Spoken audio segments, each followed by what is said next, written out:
बोलते हैं जीपी। तो जीपी का पैटर्न क्या होता है? सबसे पहले तो पैटर्न पे ही बात करते हैं। तो इसका पैटर्न क्या होता है? इसका पैटर्न होता है कि ratio of any two consecutive terms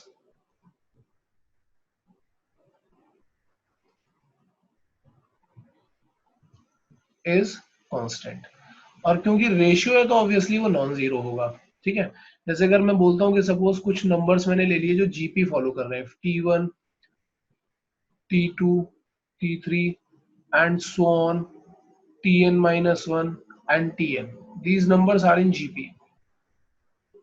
then क्या होगा?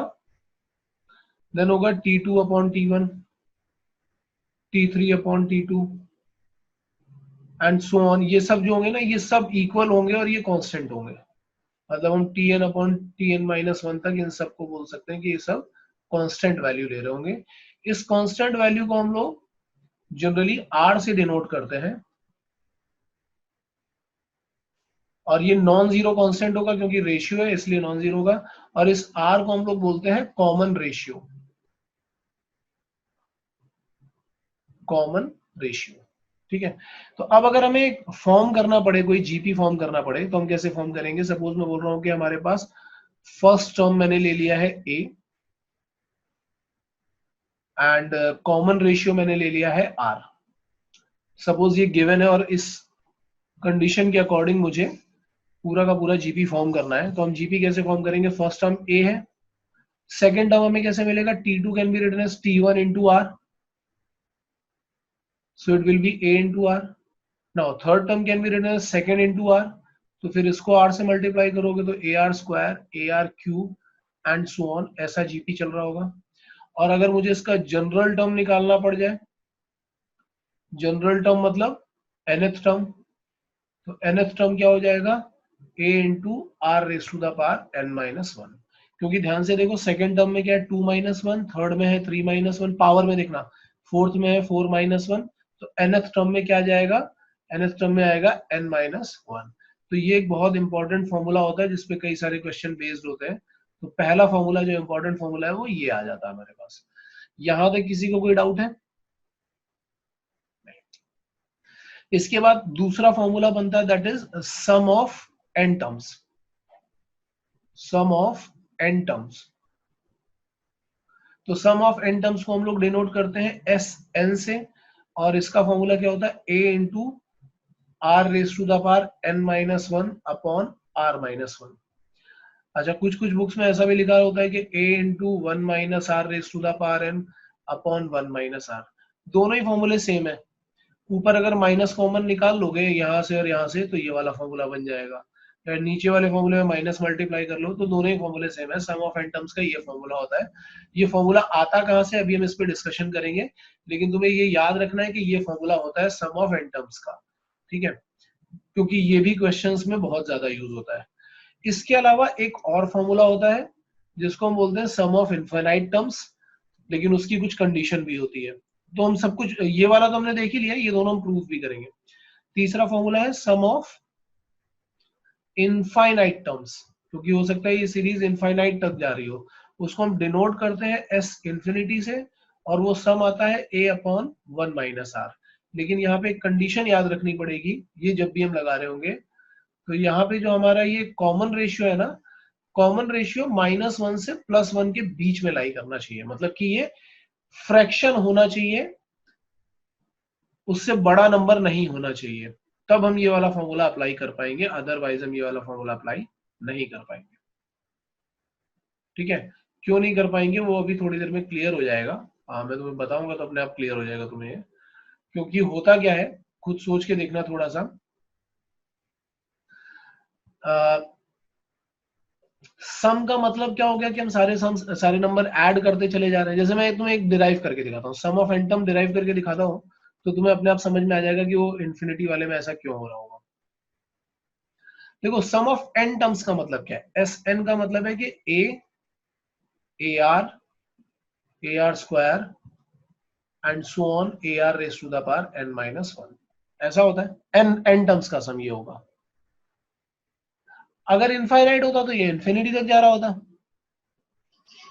और सोचो कि r का वैल्यू अगर ग्रेटर देन 1 है,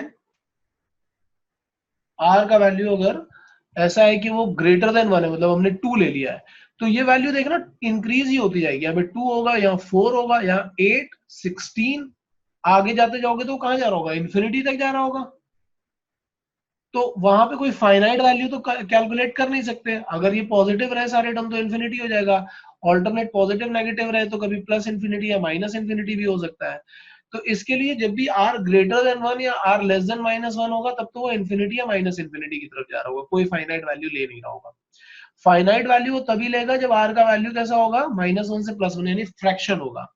मतलब अगर यहाँ पे 1/2 है, तो नेक्स्ट टर्म उससे कम हो जाएगा 1/4, और कम होगा 1/8, और धीमे धीमे वो डिक्रीज होकर के 0 की तरफ जा रहा होगा, मतलब उसको हम कहीं फाइनाइट वैल्यू पे ले सकते हैं। इसलिए इनफाइनाइट टर्म्स के लिए हमें ये वाला फॉर्मूला याद रखना पड़ता है। अच्छा, दूसरी बात ये कि सम कैसे निकालते हैं वो जरा ध्यान से देखना, क्योंकि ये भी बहुत इंपॉर्टेंट है कि हम सम कैसे निकालते हैं।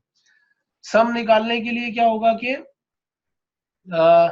जो ट्रिक मैं तुम्हें बता रहा हूं इसको अच्छी तरीके से देख लेना, क्योंकि नॉर्मल जीपी हो, एजीपी हो, या किसी भी तरह का डिफरेंस वाला जीपी हो, जब भी जीपी यूज हो रहा होगा ये मेथड काम करेगा। इसमें हम क्या करते हैं, इसी सीरीज को या इसी इक्वेशन को हम आर से मल्टीप्लाई करते हैं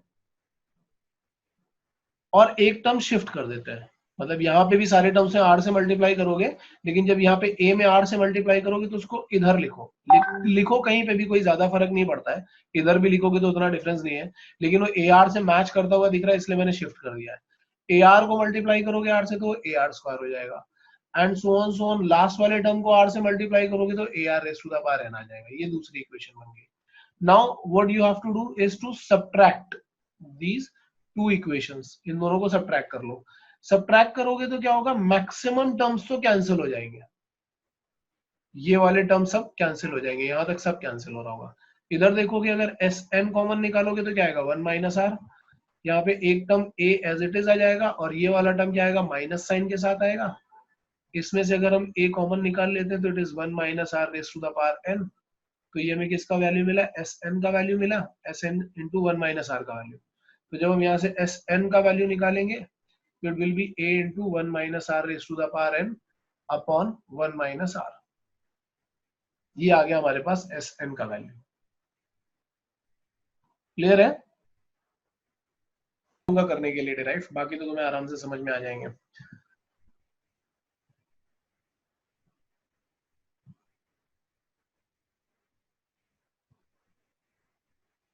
जैसे कि एक तो ये है तुम्हारा, ये तुम्हें डिराइव करने जैसा कुछ नहीं है। तुम्हें पता है कि एबीसी जीपी में होंगे तो B by A equal to C by B हो जाएगा, B square equal to A C होगा, या हम ऐसा भी बोल सकते हैं कि B is root over A C, और we can write it as B is the geometric mean. तो कभी कभी इस तरह की कंडीशन भी पूछी जा सकती है, तो तुम्हें याद रखना पड़ेगा जब भी 3 नंबर की बात कर रहे होंगे जीपी में तो। और उसी से हमने ये कंडीशन भी बनाई है, तो क्रॉस मतलब यहाँ पे B by A equal to C by B है, फिर यहाँ पे हमने क्या किया है कि इसको कॉम्पोनेंटो डिविडेंडो फॉर्म में कन्वर्ट कर लिया है, किसी और फॉर्म में भी कन्वर्ट कर लिया, क्रॉस मल्टीप्लाई करोगे तो तुम्हें आंसर मिलते जाएंगे वहां से। ओके, ये वाला है जो तुम्हें डिराइव करना है, बाकी तो तुम सब पढ़ोगे तो तुम्हें अपने आप समझ में आ जाएंगे, सिर्फ एक ये वाला है जो तुम्हें डिराइव करना है। तो स्टैंडर्ड्स में इस ये बुकलेट में है सारे, तुम बस इसको डिराइव करना स्टार्ट कर दो, नोट कर। हाँ यार, हुआ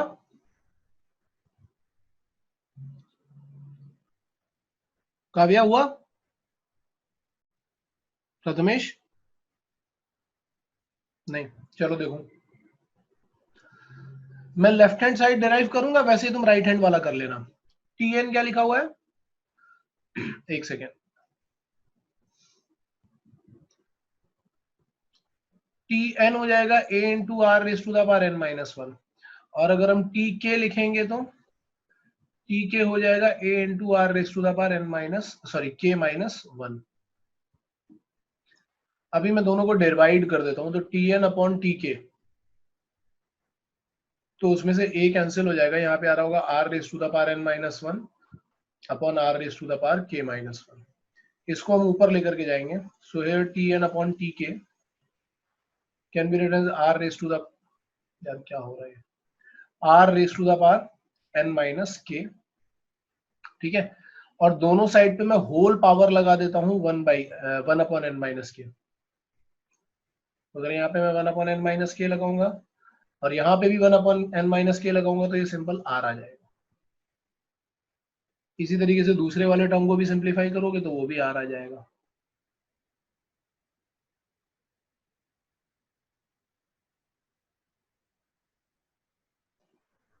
हाँ यार, हो गया सॉल्व। चलो ठीक है, डाउट बोलो।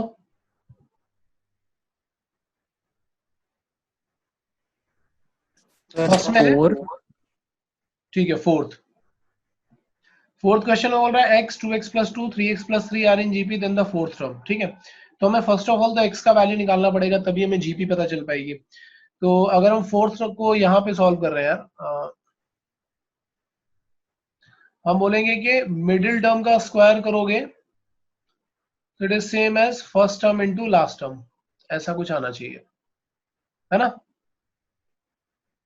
हाँ सर, यहाँ पे अगर मैं 2 बाहर निकाल दूं तो ये हो जाएगा 4 × x + 1 होल स्क्वायर। इस टर्म को मैं इधर ले आता हूँ और 3 कॉमन निकाल लेता हूँ, तो it is x × x + 1 equal to 0। अगर मैं x + 1 कॉमन निकालूंगा तो मुझे मिलेगा 4 टाइम्स x + 1 यानी 4x + 4 - 3x equal to 0। So it will be x + 1 into x + 4 equal to 0। सो यहाँ से हमें x की दो वैल्यूज मिलेंगे, एक मिलेगा x इक्वल टू -1 और एक मिलेगा -4। सो अगर मैं x इक्वल टू -1 डालता हूँ तो सीरीज मुझे क्या दिख रही होगी, -1 और -2 + 2 0। -2 + 2 0 आ रही है और -3 + 3 0 आ रही है। तो ऑब्वियस सी बात है कि कोई टर्म जीरो हो नहीं सकता उसमें, तो हम वो तो नहीं लेने वाले, ये वाली सीरीज तो हम नहीं लेंगे क्योंकि रेशियो में जीरो नहीं रखना होता है। तो -4 रखोगे तो आएगा -4, यहाँ पे आएगा -4 2 8 + 2 = -6 और फिर आएगा -12 + 3 = -9। ये आ रही है अपनी सीरीज। तो अब इस सीरीज का फोर्थ टर्म निकालना है। ए तुम्हें मिल चुका है, ए है -4, और अगर आर निकालोगे तो आर कितना आ रहा है, 3/2। ठीक है, तो फोर्थ टर्म निकालना है तो तुम क्या करो, थर्ड टर्म में 3/2 मल्टीप्लाई कर दो। 3/2 है या 2/3 है? हाँ 3/2 ही है, 3/2 है, करेक्ट है। तो क्या करोगे, -9 में 3/2 मल्टीप्लाई कर दो तो तुम्हें आंसर मिल जाएगा। तो -9 में अगर हम 3/2 मल्टीप्लाई करेंगे तो it is -27/2, so it is -13.5। ये आंसर आ जाएगा अपने पास। ओके, और किस में डाउट है? फिर इसके नेक्स्ट नंबर। नेक्स्ट सम मतलब ये, अच्छा ये तो मैं समेशन नहीं समझा होगा कि इसका क्या मतलब है। सिग्मा जो लिखा हुआ है, सिग्मा का मतलब होता है हमें ऐड करना होता है। मतलब n का वैल्यू 1 से लेकर के 100 तक डालो और जितने भी टर्म्स आ रहे हैं उसको ऐड कर दो। जैसे इस केस में जब मैं n का वैल्यू 1 डालूंगा तो वैल्यू आएगा 2, n का वैल्यू 2 डालूंगा तो आएगा 4, फिर 3 डालूंगा तो 6 आएगा, एंड सो ऑन। जब 100 डालूंगा तो आ रहा होगा A200। ये आ गया अल्फा। और इस केस में क्या दिया हुआ है, फिर से n का वैल्यू 1 डालोगे तो आएगा 1, 2 डालोगे तो यहाँ आ जाएगा 3, 3 डालोगे तो आएगा 5, एंड सो ऑन। जब 100 डालोगे तो आ जाएगा A199। ये वैल्यू दिया हुआ है बीटा। ठीक है, excuse me। So now he is asking for this common ratio। तो कॉमन रेशियो देखो, अगर हम फर्स्ट इक्वेशन में ये जितने भी टर्म्स लिखे हैं उसको ध्यान से देखना, फर्स्ट इक्वेशन वाले कोई A2 can be written as A1 into R, A4 can be written as A3 into R, and so on. आगे जाओगे तो A200 can be written as A199 into R, इसका वैल्यू अल्फा दिया है। अगर इस पूरे में से R में कॉमन निकालूंगा तो मुझे क्या मिलेगा, A1 + A3 से लेकर के A199, और इसका वैल्यू इक्वेशन 2 में क्या दिखा रहा है, बीटा। तो it will be R into beta equal to alpha. So R क्या आ जाएगा, अल्फा बाय बीटा। क्लियर है?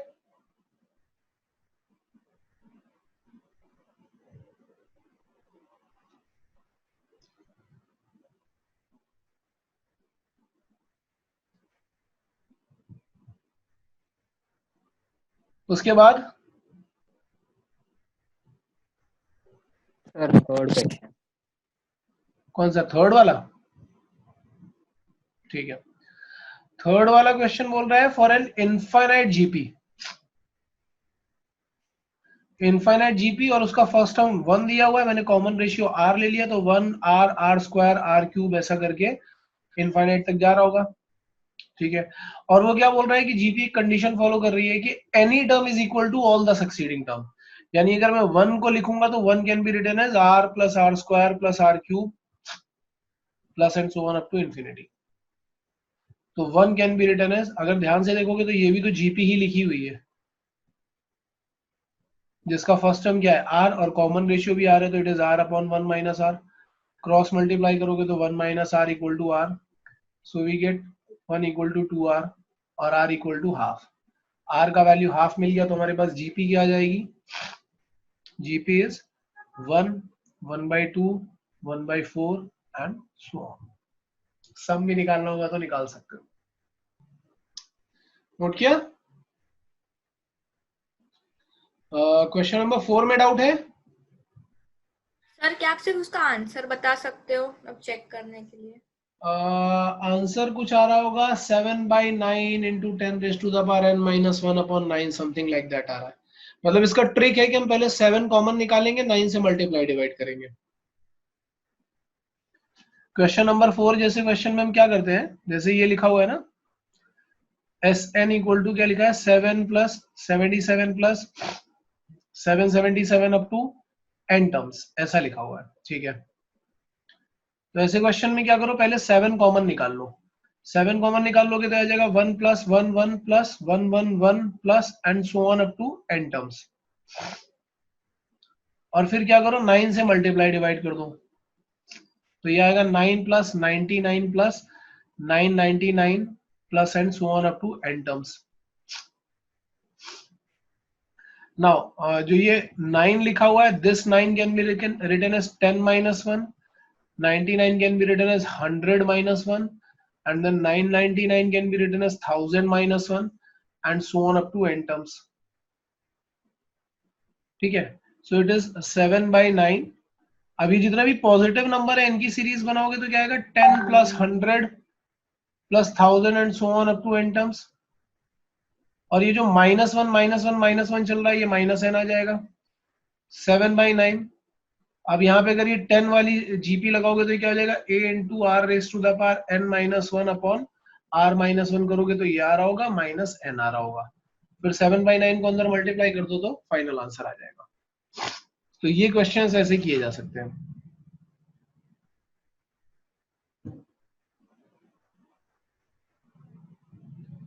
ठीक है ना?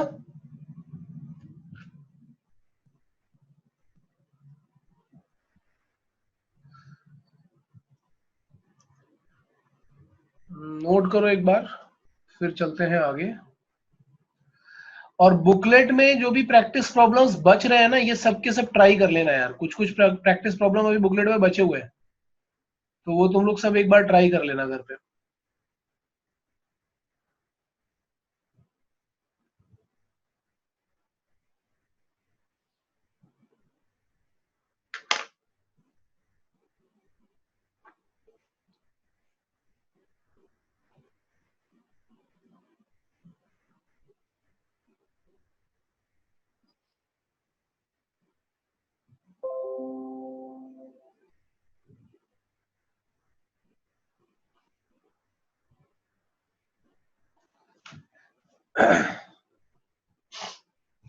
नोट कर लोगे तो बोलना मुझे, फिर आगे चलते हैं।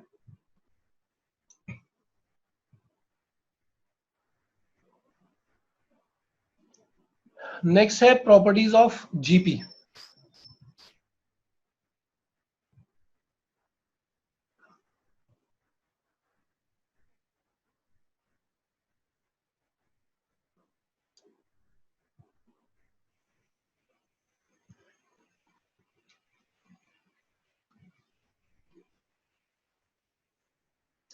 देखो इसमें जो फर्स्ट प्रॉपर्टी लिखी हुई है ना, इस पे हम थोड़ी देर बाद आएंगे। फर्स्ट प्रॉपर्टी से पहले ना हम लोग कुछ और प्रॉपर्टीज देख लेते हैं जो फर्स्ट प्रॉपर्टी से भी ज्यादा बेसिक है। जैसे अब मैं उसको 11th में डाल देता हूं, पर है वो फर्स्ट प्रॉपर्टी से भी ज्यादा बेसिक। क्या है प्रॉपर्टी? वो प्रॉपर्टी ये है कि first term and common ratio can be any real number, belongs to any real number except zero. ये याद रखना, कभी भी जीरो नहीं हो सकता, बाकी कुछ भी हो सकता है उधर पे।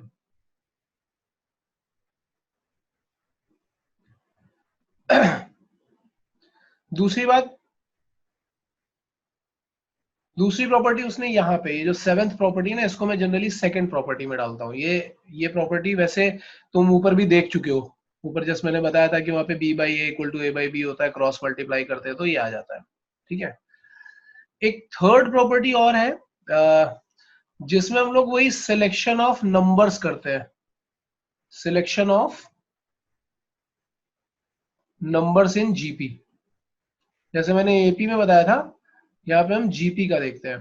तो अगर हमें 3 नंबर सिलेक्ट करने होंगे और प्रोडक्ट हो रहा है, तो हम इसको ऐसा सिलेक्ट करते हैं a by r, a and a r, common ratio इसमें आर है। और जनरल केस में अगर होगा तो ए आर स्क्वायर ऐसा कर सकते हो। लेकिन अगर कहीं प्रोडक्ट हो रहा है क्वेश्चन में तो ये करना है, क्योंकि उसमें आर और आर कैंसिल हो जाएगा और ए में ही इक्वेशन बन जाएगी। ऐसे अगर 4 नंबर्स हमें सिलेक्ट करने होंगे, इन दैट केस हम करेंगे a by r cube, a by r, a r and a are cube, so that multiply होने के बाद सारे आर कैंसिल हो जाए, और इस केस में कॉमन रेशियो तुम्हारा आर स्क्वायर रहता है। जबकि जनरल लेना होगा तो हम इसी को कंटिन्यू कर सकते हैं, a are square, A R cube, ऐसा कंटिन्यू कर सकते हैं।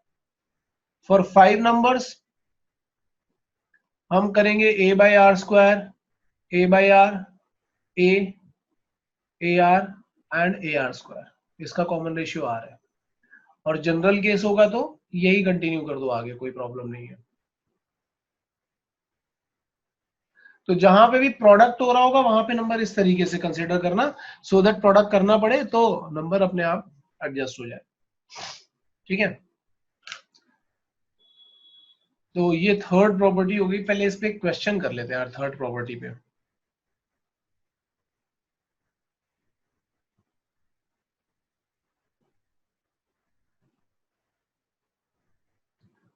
क्वेश्चन है, फाइंड 3 नंबर्स इन जीपी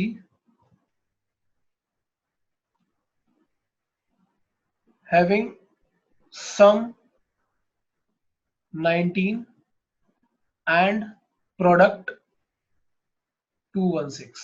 एक क्वेश्चन ये वाला कर लो जल्दी से, इसी प्रॉपर्टी को यूज करके नंबर इस फॉर्मेट में लेना और उसके बाद सॉल्व करके फटाफट बता दो मुझे, फिर उसके बाद दूसरे प्रॉपर्टीज पे चलेंगे।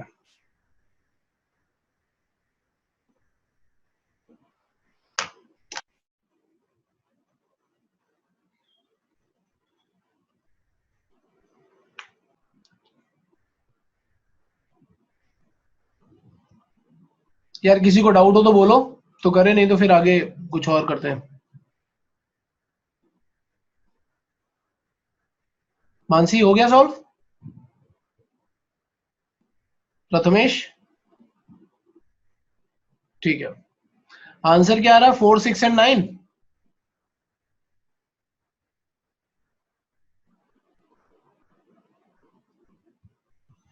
ठीक है, तो ये थर्ड प्रॉपर्टी थी, वो हमने देख ली। इसके बाद हम लोग आगे चलते हैं। हाँ, इसके बाद फोर्थ प्रॉपर्टी बिल्कुल सही जगह पे लिखी हुई है, अपनी ही जगह पे लिखी हुई है। एक्चुअली यही फोर्थ प्रॉपर्टी मैं पढ़ाता हूँ जनरली। तो ये फोर्थ प्रॉपर्टी है, जैसे वहां पे sum of equidistant terms constant था, यहाँ पे product of equidistant terms constant आएगा। और वो तुम आराम से देख भी सकते हो, मतलब 2-3 टर्म लेकर के देख लो। जैसे a1 इंटू ए एन करोगे तो a1 can be written as a and an can be written as a into are raise to the power n-1। Simplify करो तो ये a square into are raise to the power n-1 आ रहा होगा। ऐसे तुम ये भी सिंप्लीफाई करोगे तो ये भी इसी के इक्वल आएगा, कोई भी सिंप्लीफाई करोगे उसी के इक्वल आ रहा होगा। ठीक है, इसके बाद नेक्स्ट प्रॉपर्टी ये है, if all the terms of a GP be multiplied or divided by some non-zero number, it remains a GP with same common ratio। इसको समझने के लिए तुम कोई छोटा सा एग्जांपल ले लो। जैसे मैंने एक जीपी लिखा 1 are are square and so on, ऐसे जीपी लिखी हुई है। अगर मैं इसमें कोई कांस्टेंट मल्टीप्लाई कर देता हूँ, जैसे मैंने लैम्डा मल्टीप्लाई कर दिया, तो it will be lambda lambda r square and so on. ध्यान से देखो, यहाँ पे भी कॉमन रेशियो आर ही आ रहा है, और अगर इसमें भी हम डिवाइड करके चेक करेंगे तो कॉमन रेशियो यहाँ पे भी मुझे आर ही मिलने वाला है। मिलेगा या नहीं? ठीक है। इसके बाद नेक्स्ट प्रॉपर्टी ये है, the reciprocal of terms of a GP again from a GP. बस कॉमन रेशियो में क्या होगा कि कॉमन रेशियो रेसिप्रोकल हो जाएगा। जैसे अगर मैं सपोज एक जीपी लिखता हूँ 1 are are square and so on, ये जीपी लिखा हुआ है, और अगर मैं इसका रेसिप्रोकल कर दूं तो मुझे क्या मिलेगा, 1 by r square and so on. तो ध्यान से देखो, इस जीपी में बस कॉमन रेशियो रेसिप्रोकल हो गया, बाकी सारी चीजें तो ठीक ही है, जीपी तो चल ही रहा है तब भी। क्लियर है?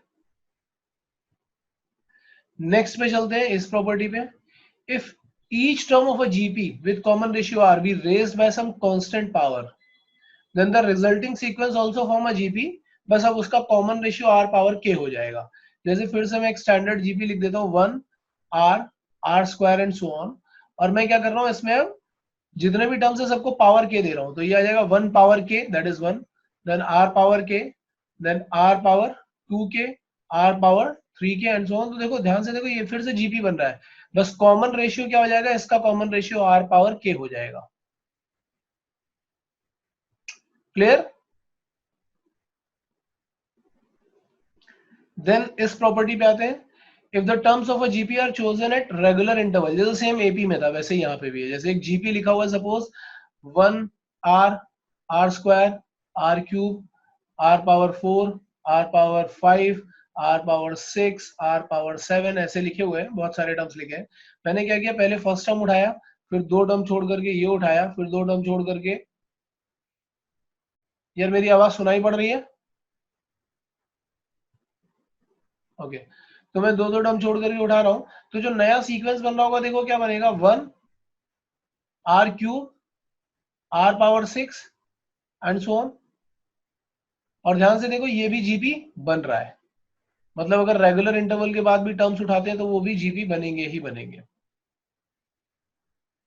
ओके, इसके बाद इसने क्या लिखा है कि if a1 a2 a3 and so on are in GP non zero and non negative, मतलब बेसिकली पॉजिटिव टर्म्स वो लिख सकता था, नॉन जीरो नॉन नेगेटिव लिखने का सेंस नहीं था, तो पॉजिटिव टर्म लिख देता तो थोड़ा आसान रहता। तो ये सारे के सारे पॉजिटिव है। अगर कुछ पॉजिटिव नंबर जीपी में है और हम उनका लॉग ले लेते हैं तो वो एपी में आ जाएगा।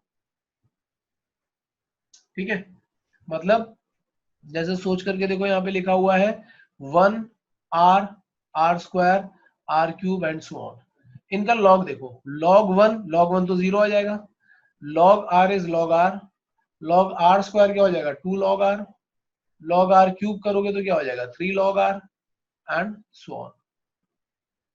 तो ये ध्यान से देखो, अगर इनमें देखोगे तो कॉमन डिफरेंस कांस्टेंट आ रहा है, वहां पे कॉमन रेशियो कांस्टेंट आ रहा था, यहाँ पे कॉमन डिफरेंस, दो दो टर्म का डिफरेंस देखोगे, कंसेक्यूटिव टर्म का डिफरेंस कांस्टेंट आ रहा है। तो अगर ये जीपी में होगा तो इनका लॉग लेने के बाद जो सीरीज बनेगी वो एपी में आ जाएगी। कोई डाउट है यहां तक? नहीं। अच्छा, अब जैसे ये था ना b square equal to A c, तो हम इसको बोल सकते थे कि it can be written as b equal to root a सी।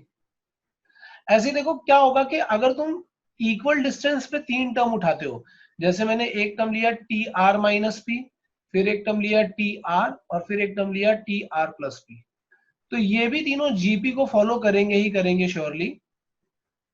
ठीक है, और इसमें क्या हो रहा होगा कि मिडिल टर्म का square can be written as first term, r minus p था ये, can be written as first term into last term, ऐसा किया जा सकता है।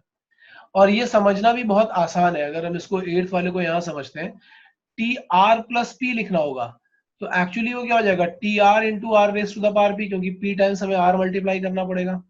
और टी आर माइनस पी लिखोगे तो वो क्या हो जाएगा t r upon r raise to the power p, क्योंकि पीछे जाना है तो आर डिवाइड करना पड़ेगा, बाद में दोनों को मल्टीप्लाई कर दो तो t r square equal to t r plus p into t r minus p आने लगेगा।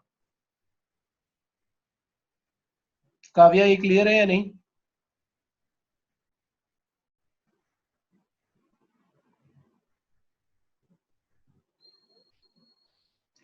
10th वाला तुम लोग डिराइव कर सकते हो, ये एक्चुअली प्रॉपर्टी है नहीं, ये क्वेश्चन है, उसने पता नहीं क्यों प्रॉपर्टीज में डाल दिया है। तो 10th वाला तुम एज ए क्वेश्चन डिराइव कर सकते हो, इसको तुम होमवर्क में डालो, क्योंकि ये तुम्हें होमवर्क में डिराइव करना होगा, इसको ऐसा लिख लो, ठीक है। या इवन एक सेकंड टाइम देखना तो क्या हुआ टाइम,